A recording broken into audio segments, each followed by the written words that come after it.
Hey guys, welcome to another episode of SG Explain. My name is Rovik, and today we have a very special guest, Zul. Hello. We should move. The camera's a bit off. I'm gonna allow us to move a bit. Welcome to this episode. We have something very exciting for everyone here. Willie is unfortunately on a trip today, and we've been very fortunate to get Zul. Zul works at the Hidden Good, which is something that we both are involved in. He's repping with the hoodie and everything. And today, actually, Zul has a lot to contribute because we're talking about Singlish, which is something that I know you're very passionate about, right? Yes, la. Dude, that's a classic name. Yeah. No, tell us more about yourself, Zul. Okay, so basically I'm the creative director at the Hidden Good. What else do I do? Oh, father of a 5-year-old. I think that's one of the thing that keeps me up a lot these days. Keeps me thinking a lot. And in fact, this topic that we're gonna cover is something that has been like really playing on my mind whenever I think about my son these days. What about it actually? See, my son goes to a school where most of his peers right now are non-Malay speaking kids. Right. So the language that he picks up naturally is English. Right. And he actually started with a very good command of the language. Right? Okay. So you don't hear the Singlish and whatnot, right? But recently I got a helper. And my helper is from Indonesia. Okay. She doesn't speak English. Right. Right? Which is good for me because I've always wanted him to speak Malay more. Mm-hmm. Right? Something that he will have to tackle, mother tongue, right, in school. Sure.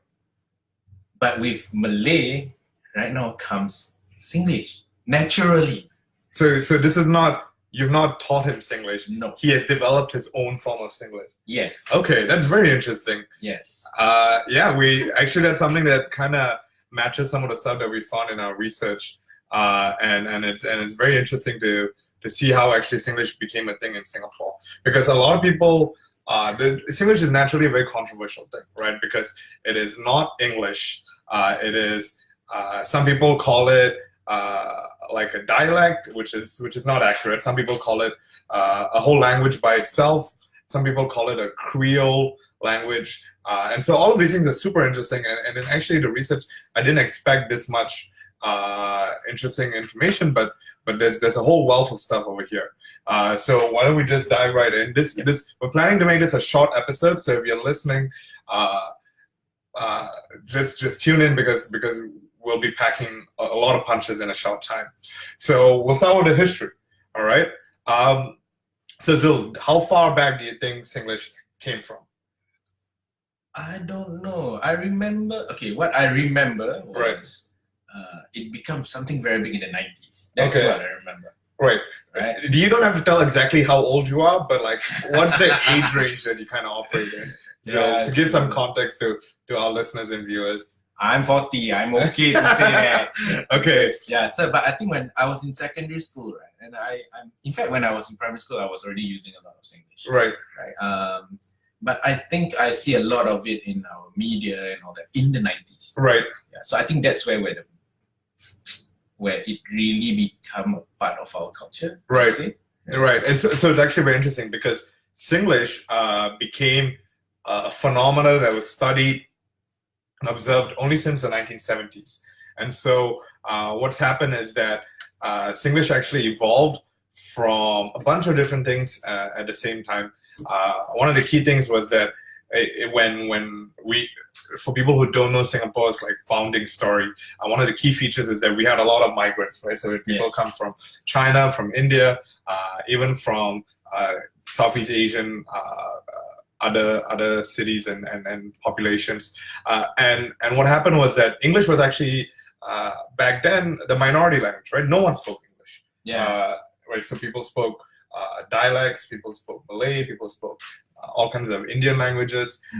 And what happened was that because English was recognized as a language that like would bring people together, that became sort of a focus in education, right? So even in British colonial times, what happened was that the British basically taught English in certain very specific schools. So the Christian schools, like your CHIJ, your St. Anthony's Canossian, all these schools were the schools that actually taught English.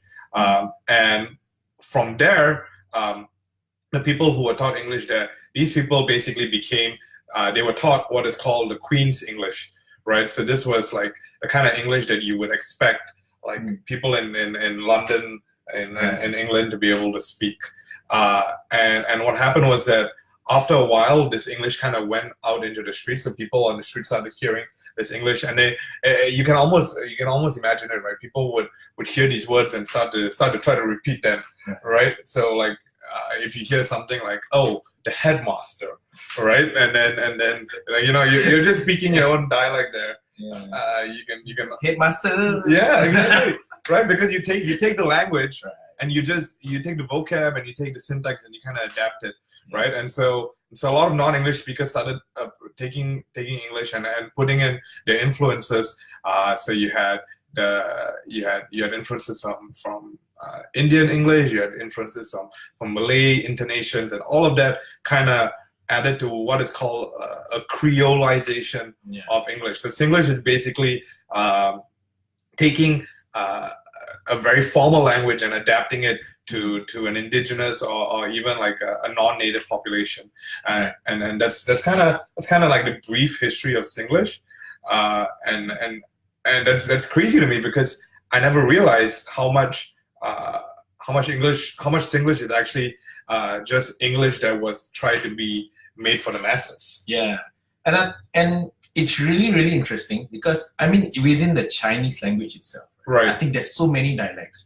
So how do you go about like understanding each syntax, for example? Exactly. Yeah, the combination of the sentence structure and then merging it, even crossing it like Hokkien and Malay. Even. Exactly. That's amazing, man. Yeah, and that kind of adds to like why Singlish is such a studied language, right? There are a lot of university professors who like their full-time job is to study languages like this, and Singlish is like one of the most fascinating ones for them.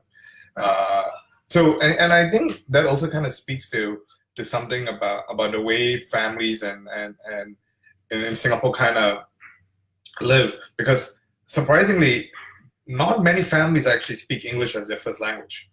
Do you know? So they did a census in 2000.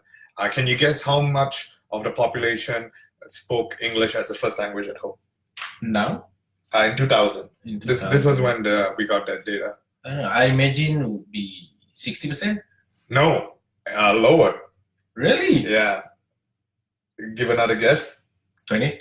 23%. So 23% of the population in Singapore spoke English as a first language, and so majority of the Chinese, especially, spoke mainly Mandarin. And a lot of the Malays and Indians actually spoke their own ethnic languages. Right. So it goes to show how much English is not really something that people grow up with, but something people adapt to their own native languages. So what happened was that even within Singlish, there were different forms, right? So especially in the East Coast, for example, there were teaching professions that were teaching English, but these were amongst Eurasian, Peranakan, and Chinese communities who descended from privileged colonial civil service families. And so actually that English is a very different form of English, or rather not very, but slightly different form of English from the Queen's English, because this was called Siglap English, right? Because what happened was that they added like a Siglap Katong accent, and it's back then that was considered like the most prestigious form of English besides the Queen's English. So I don't know. I've never heard this accent. I've never heard of it as well, but I can kind of imagine, especially if you think about some of the Peranakan people, like the old Peranakan aunties that I know, right? When they speak English, there's this differentiation in the way they speak, correct. Right? And so that kind of was what I was thinking about when I heard about this. Yes. Oh. So I guess it's in the sense that they adopted it more naturally. Yeah. I guess given in the sentence structure that they already possess. Exactly. Yeah. So So you can see even within Singlish, right, there are different forms. Correct. They're starting to evolve. Yes, it's true. And I think even within the language itself, Singlish, right? I think different people have different ideas about where certain Singlish words originated from. Right. You know, for example, alamak, Right. right? So That's a Malay word, right? yeah, but I don't know what it means. Oh, there's no meaning That's to the it? thing. Ma means mother. Right. I don't know what it's alamak. You know, so that's the thing. So you never really know where it came from, right? Right. And but somehow it becomes something a word that is commonly used, everything. And we just know that it goes with the feeling and the meaning that we hold close to. Alamak, you know, Right. it's like always a regret that comes with a regret, or like I should have kind of feeling. Right. Yeah. So yeah, embrace it lah. So I guess we kind of own the origins because of the word ma. Maybe. Yeah.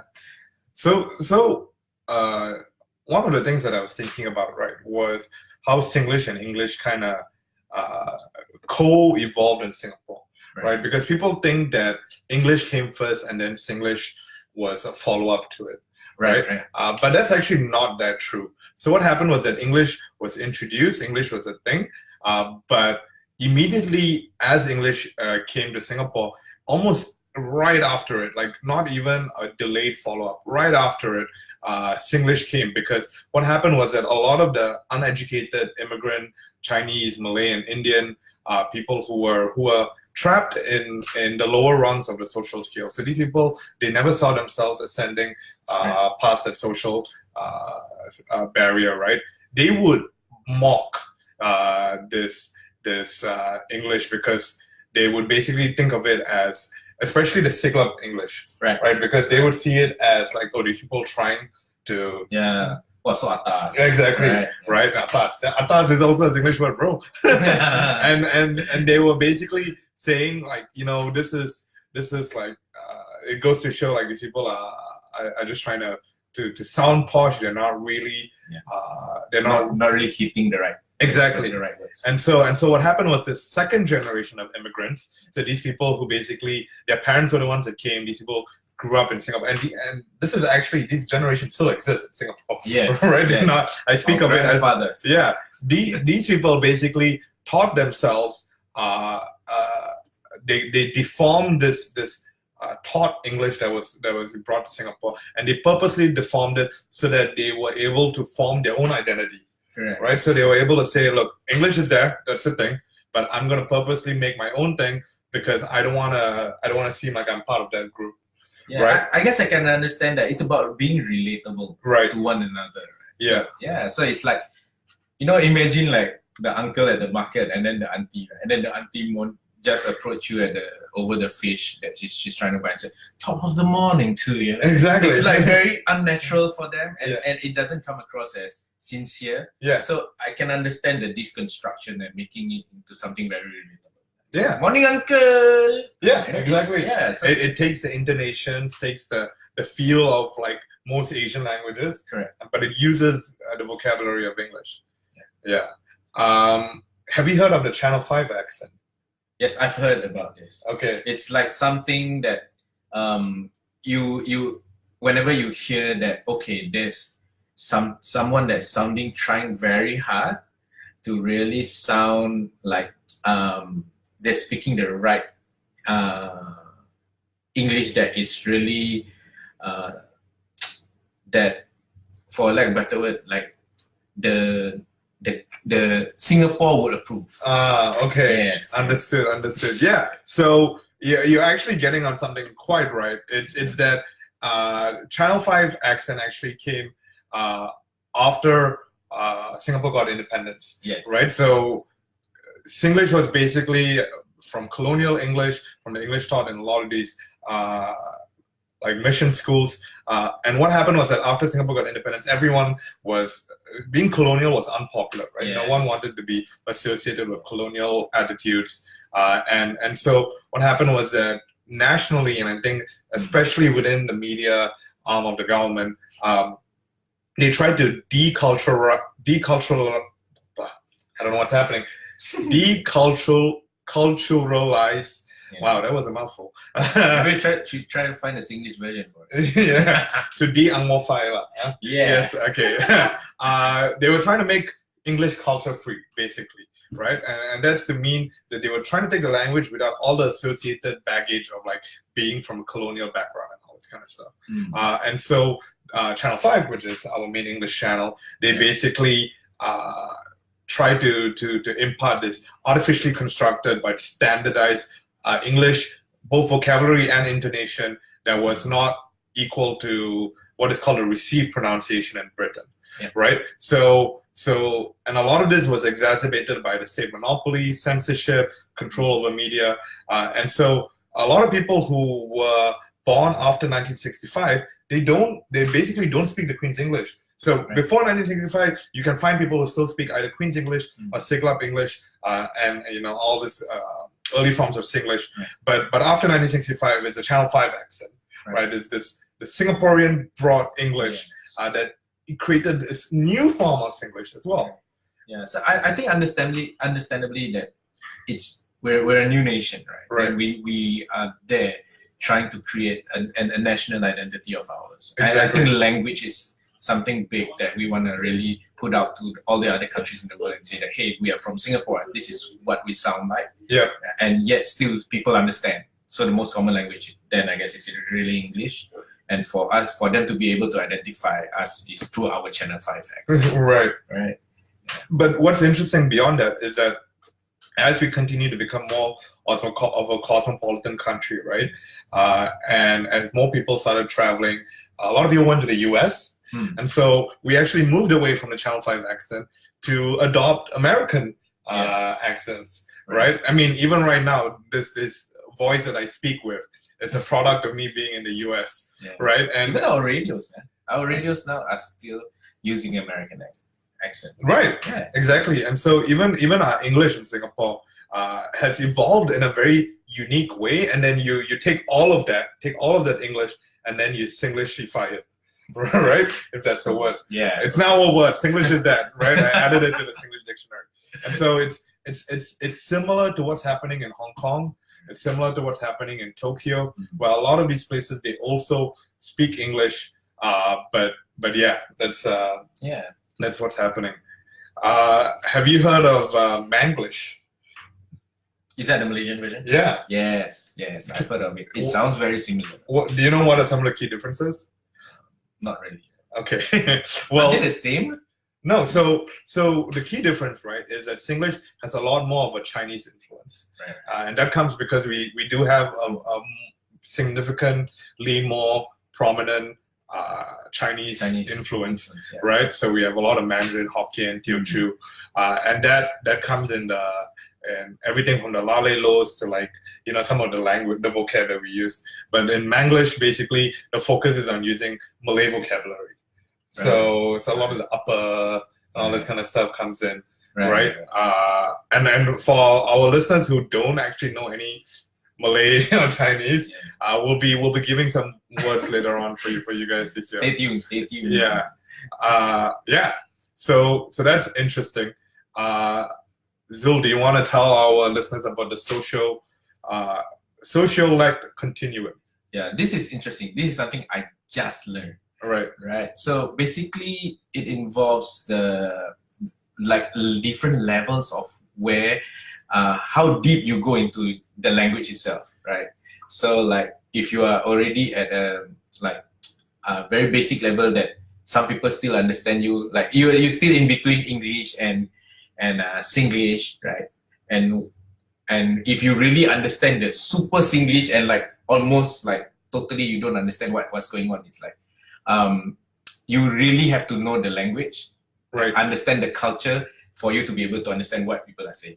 Sometimes it just involves two words, right? And so I used to have this American colleague, and initially he doesn't understand when we don't use sentences, right? So that level, I would say, is very, very deep. I think they call it the basilectal. Basilectal, yes. Right. Yeah. So this is basically going back to linguistics. So people who study linguistics as a proper field, right? They have identified a spectrum like you mentioned, so of different forms of Singlish. So the key parameters of this is on one end is acrolectal, right? And acrolectal is like Singaporean English, so Channel 5 English, or like even the English that we're speaking right now. That is basically very prominently absent of Singlish, right? So we don't say our las and lays and those while we're talking right now. They could like to go for lunch. Yeah, exactly. Which is something that we do say, right? It's not like it's awkward for Singaporeans to speak in some level of acrolectal English. There could be some small degree of Singlish, but it's not really very prominent, right? And then in the middle, you have mesolectal.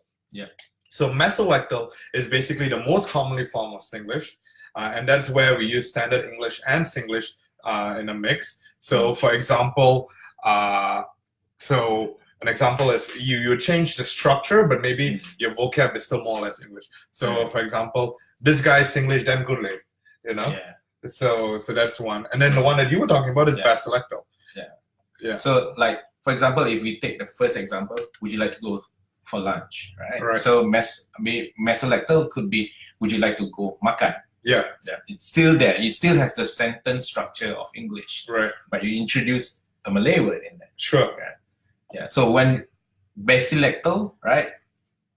If you have never been introduced and somebody just say, "Big makan," that's basilectal. It's like he knows that I'm asking him to go for lunch. Automatically he understands it. He's at that level. But if you, for the first time, you speak to someone who's never heard Singlish, and then you say, "Big makan," they're like, "What? Eat?" Okay. So what about eat? Exactly. Exactly. And the key thing is with acrolectal, you're basically starting with English first. With mesolectal, you could be choosing which one is your primary one. But with basilectal, you're more or less operating from your Asian language first, and then adding in the English words, right? And then there's even one more separated, and that's called pidgin, right? And in linguistics, pidgin is basically considered like the most basic, most raw form of Singlish, where it's not really a developed thing. People are just using English anyhow within their sentences, right? What I found interesting about this was that, and I think we had this controversy recently. I don't know if you remember the high ses, low ses thing.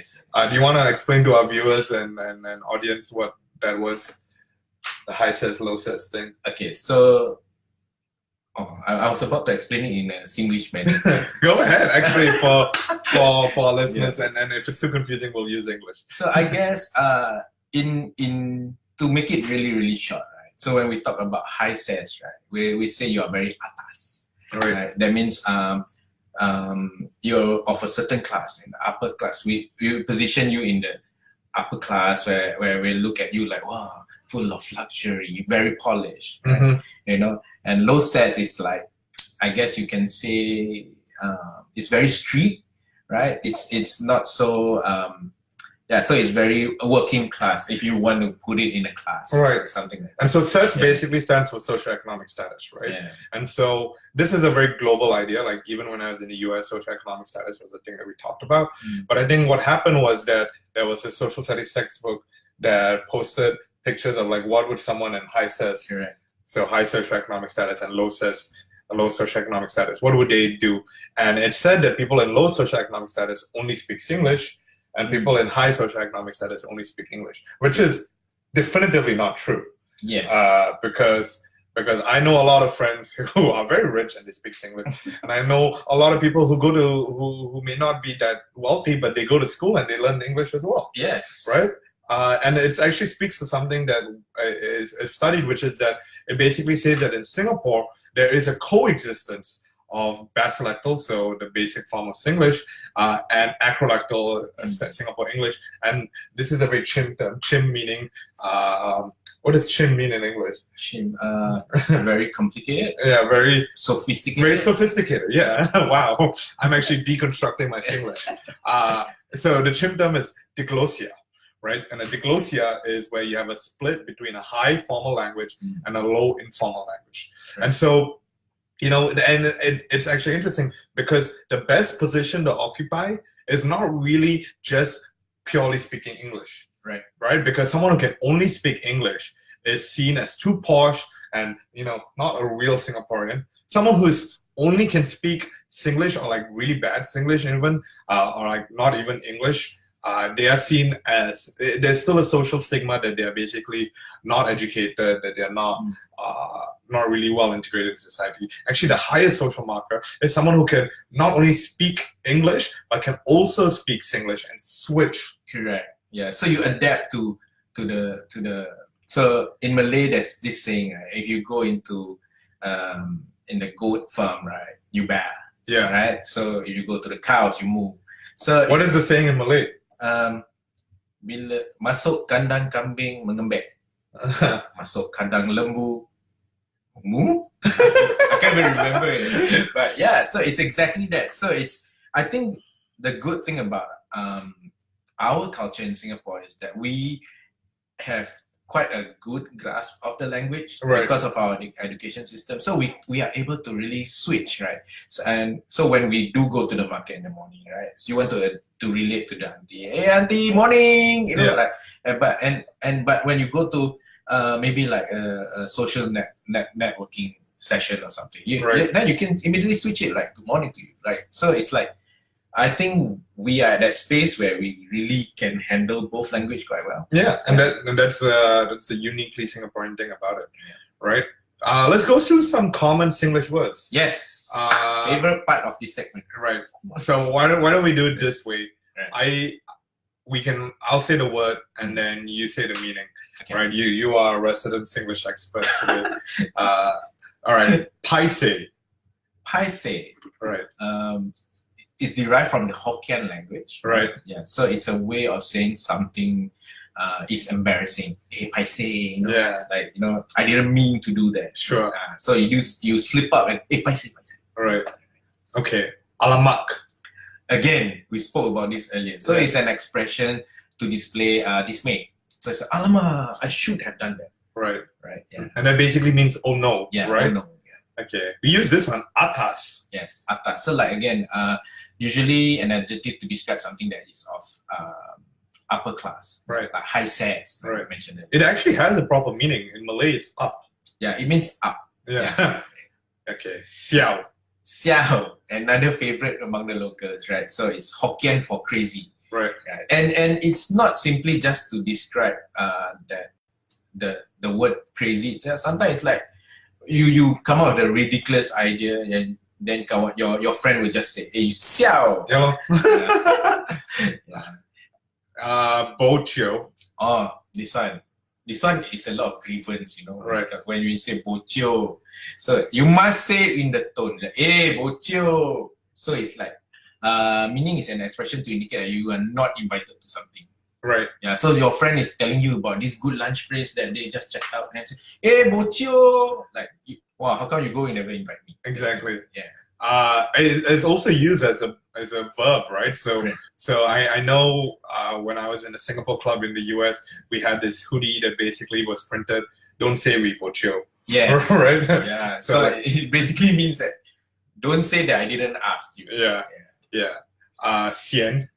Xian, another negative one. Also a favorite. Basically a Hokkien expression like, to say that you feel bored or boring. It's like, oh, you're tired. Yeah, you're tired. It's like, oh man, today another day to do overtime. Xian. Exactly. Kiasu. Kiasu, a popular Hokkien term. It means to be afraid of losing. Yeah. So this one normally you describe someone who's selfish, like always he's someone who must win, must have the most. Must be ahead of the others. It's a very negative slang, I would say. Yeah. I think it's actually one of the very, very Singaporean things. Like Singlish is very Singaporean, but kiasu speaks very, very deeply into what it means to get Singaporean. It's not just a language for us. Kiasu is like the way we live sometimes. Oh, absolutely. Tapao. Favorite tapao. Usually used at hawker centers when you're taking away your food. So it's basically to pack. Yeah. Right? So auntie take away, you can say auntie tapao. Yeah. Shiok. Shiok. Oh, positive in every way. Basically, to describe something delicious when it comes to food or something that makes you feel very good. So it's like, wow, so shiok, man. I went for that spa or something like that. Right. Yeah. I use the word shook a lot. I think I even used it when I was overseas because there are some times where you will try something and you will want to say like it's not just delicious. It's not just looks good. Like shook is the only thing Yes. to describe. And I'd say it to my friends. I'd be like, guys, this is shook. And they'd be like, what? And I'll be like, there's no other way to describe Yes. it. It is just shook. The word good is not good enough for us. No, shook. It has to be Yes. shook. Choke. Okay, this one offend a lot of people from other places, but it's part of our culture. To reserve something. So basically, let's choke the table. Let's hog that. Let's book that table. Right. It's actually hogging, but yeah. Yeah, and it's the name of an app now. Yes. Right, when you want to make Yeah. reservations. Yeah. I feel like that was an ad placement that was not intended. We are not sponsored by that. Can. Okay, so it's an English word, right? But the way that it's being used in Singlish, it's basically to say able to, Yeah. right? That means, Zul, can you do this? Can. So it's in the way you say it. Right. Because it's like even like can man, Yeah. sure can. We're like when we talk about it in regular English, we don't say it that way. Yeah. Right. And then we can't finish our Singlish vocab without the la, los, lays, and mays. Yes. Then your word can become has a different meaning when it comes with the different la-le-nos. Yeah. So these change the whole intention of it. Yeah. Right. So la normally has like this sense of exasperation, like just do it la. Yeah. Right. Can la. Yeah. Law means like acceptance or like you basically have You resigned to the yes, fact. you resign. Can lo. Yeah. Like Zul, this one has to be done in 10 minutes time. Huh? Can lo. Yeah. Like yeah. Lay is like to show uncertainty or more doubtful sense. So for example, I didn't know you have to do it like that, lay, or like Yeah. how can lay? Yeah, You it's know? like, or sometimes it's really just to go against, like to really prove someone wrong. Yeah. To that first statement that come your way. So it's like, I don't think it can be done. Yeah. Can they? I tried it. Can. Yeah. One of our audience member he said can also can, cannot also can. That's a very do you understand that now? We do. Exactly. There's also meh. So meh is basically used as a rhetorical question, right? So really meh? You have to do it like that, meh? Yeah. Right? So it's Yeah. so interesting because we've Yeah. developed so much within these few words, Yeah. right? And it's borrowed from so many things. We can't really finish this topic without talking about the Speak Good English campaign, Oh, we must. right? So do you wanna tell the audience about the Speak Good English campaign? Yeah. So I think it Singlish came to a point where it was worrying, I guess. Yeah. It was being so dominant that I guess the government had to come in and say, hey, we need to do something about this because we still need to be able to talk to the rest of the world.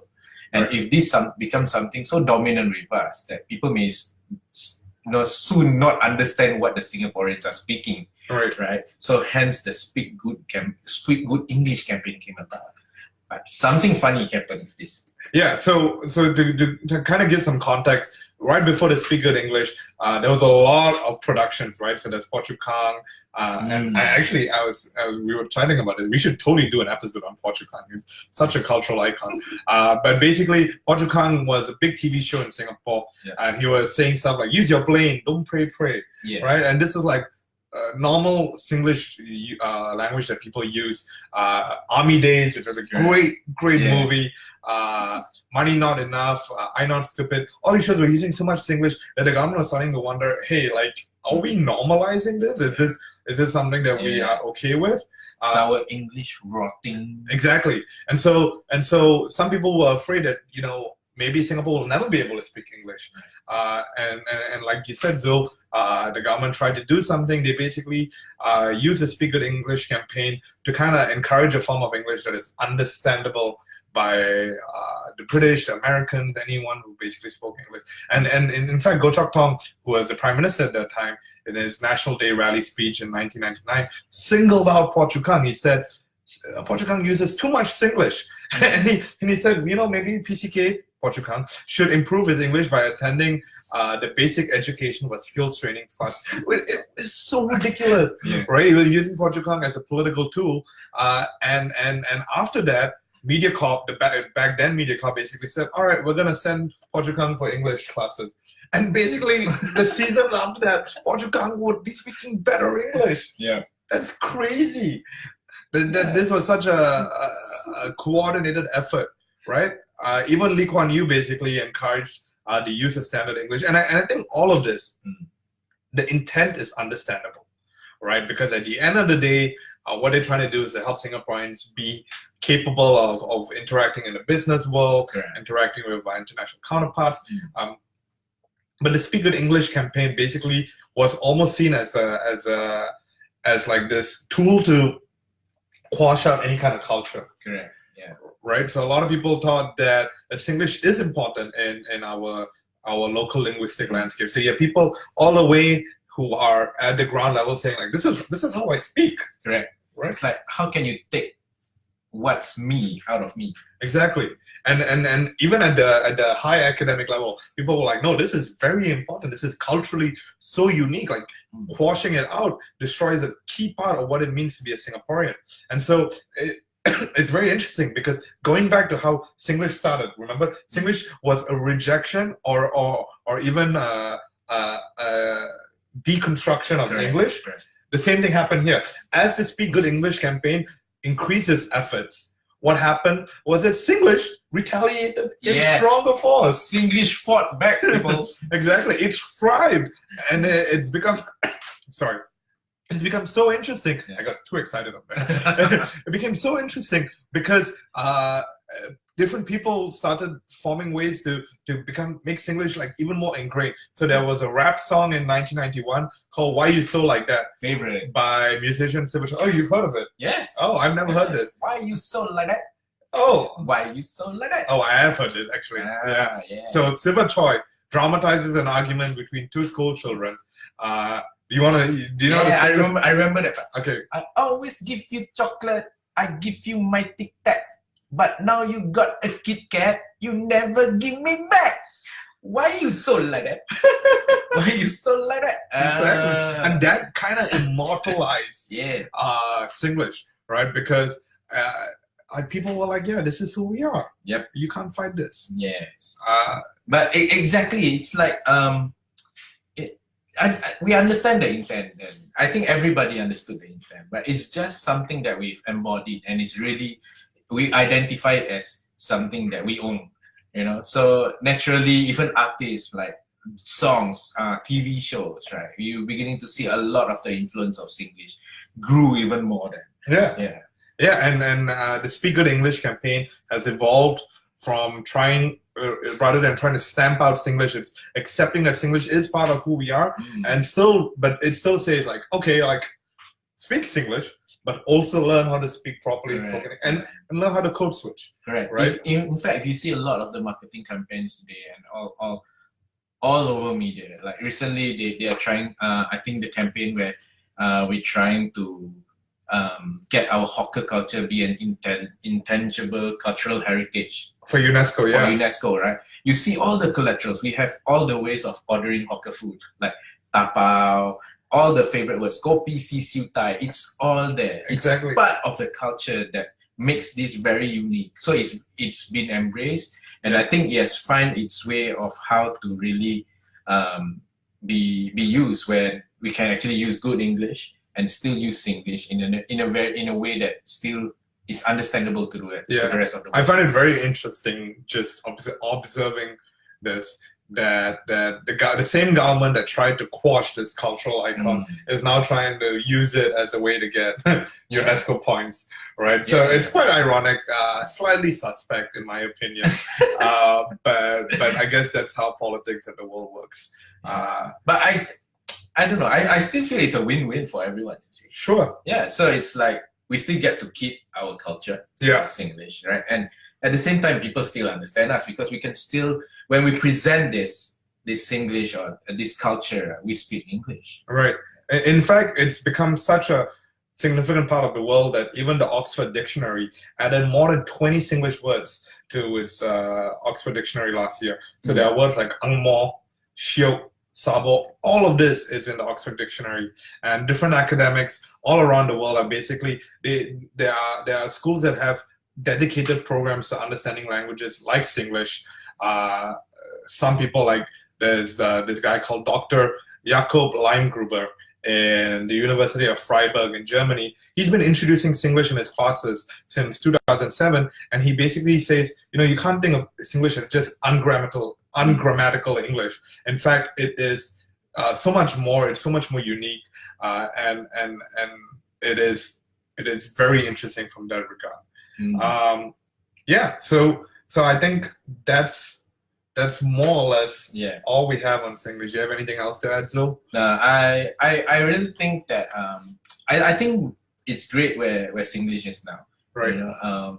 So like when I started this just now, I was talking about my son.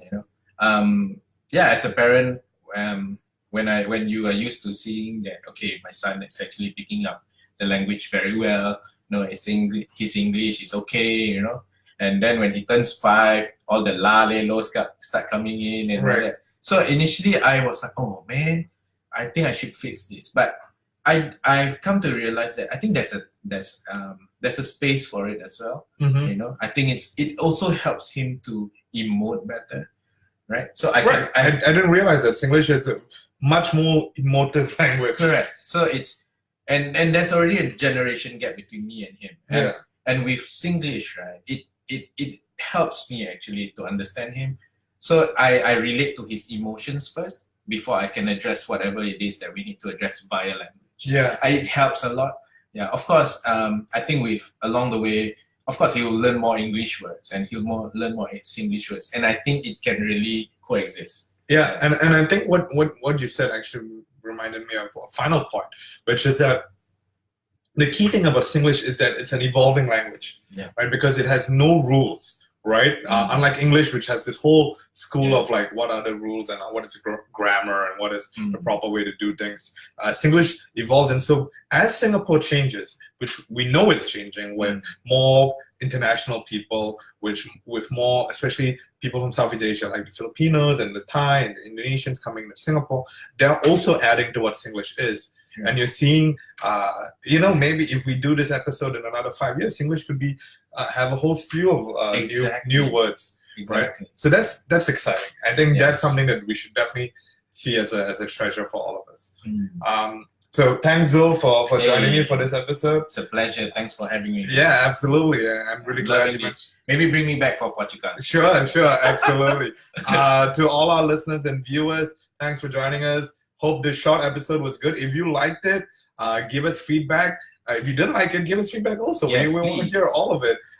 And if you are listening to us on Apple, iTunes, Apple Podcasts, give us a review, give us ratings, and let us know, because the more people, the only way for more people to find out about what we're doing is for people to share and to review and to write about us. So we're depending on you guys, our loyal listeners and viewers, to help us spread what we're doing.